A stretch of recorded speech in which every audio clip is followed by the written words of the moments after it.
At the end of a long day, you reach for something. Maybe wine, a beer, or coffee in the morning. It feels like a modern thing, new, part of busy life, but this habit is very, very old. Older than people themselves.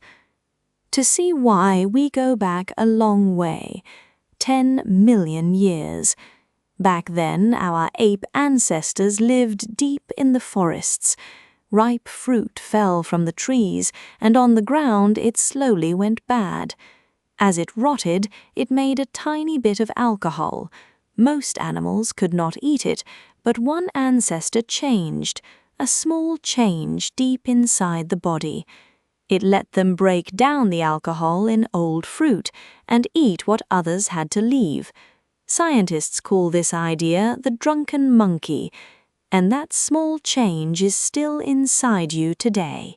The faint pull you feel toward a drink is ancient. We did not invent the taste for alcohol, we were born with it. Now jump forward to people much more like us, clever hunter-gatherers. They saw that fruit and grain could change into something new. For a long time we thought they found alcohol by luck, but what we dig up says otherwise.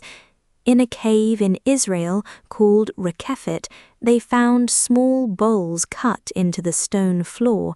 Inside was the trace of old beer, made from grain. It is about 13,000 years old, one of the oldest drinks ever found. And here is the strange part. This cave also held the dead. The beer was not for a normal night. It was made for a funeral, a drink for the dead, 13,000 years ago. This leads to a wild question. Did we grow grain for bread or for beer? For years the answer seemed clear. Bread came first, but some places make us wonder. At a site called Göbekli Tepe, people built huge stone pillars. This was 11,000 years ago, before real farming had begun. They came together in big groups to build and to feast, and nearby sit large stone tubs, once used to brew. Maybe the wish to drink together helped start farming itself. We are not sure, but what a thought. Once people settled down, their drinks got much better. Go east to a village called Jiahu in China. 9,000 years ago, they were already great brewers. Inside their pots, we found a rich mixed drink. Rice, honey, and fruit like grapes or hawthorn. Sweet, strong, and made with real skill. A modern brewery even made it again just to taste it. Now go west to the green hills of Georgia. There, old clay jars held the mark of grape wine.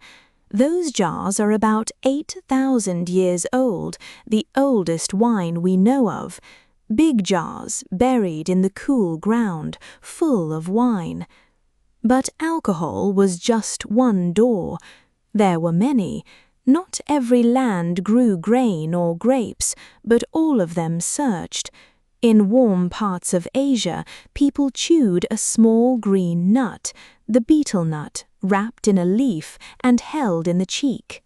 It gives a gentle warmth and a small lift, and people have chewed it for thousands of years.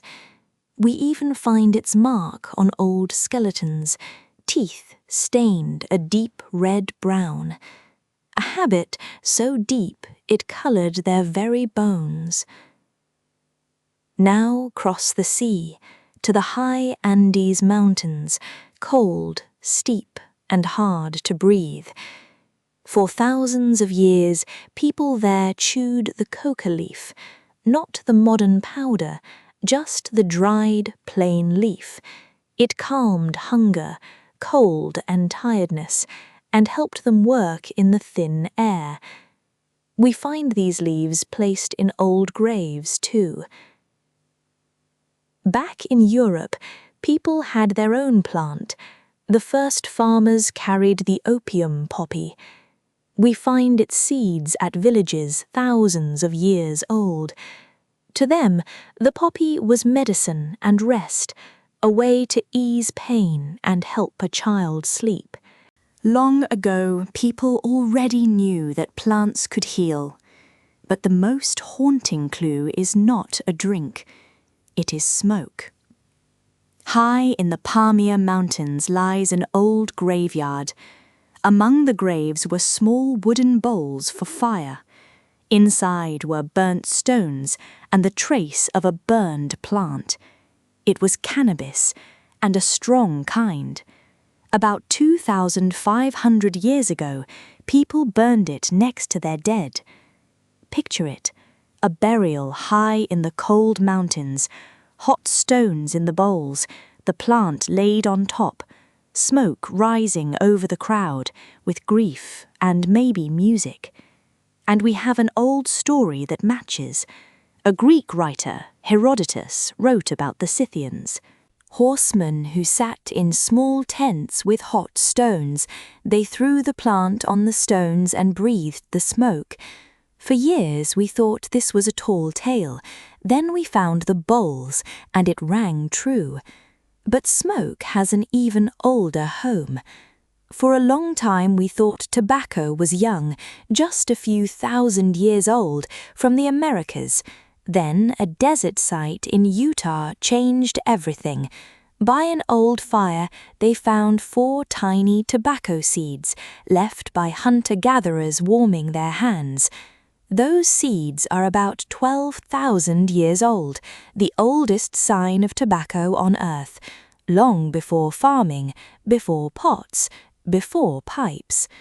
Later peoples made tobacco sacred. Smoke from a pipe carried prayers up to the sky. For them, it was never just a habit. It was holy. Which brings us to the real reason behind all of this. For most of history, this was not about escape.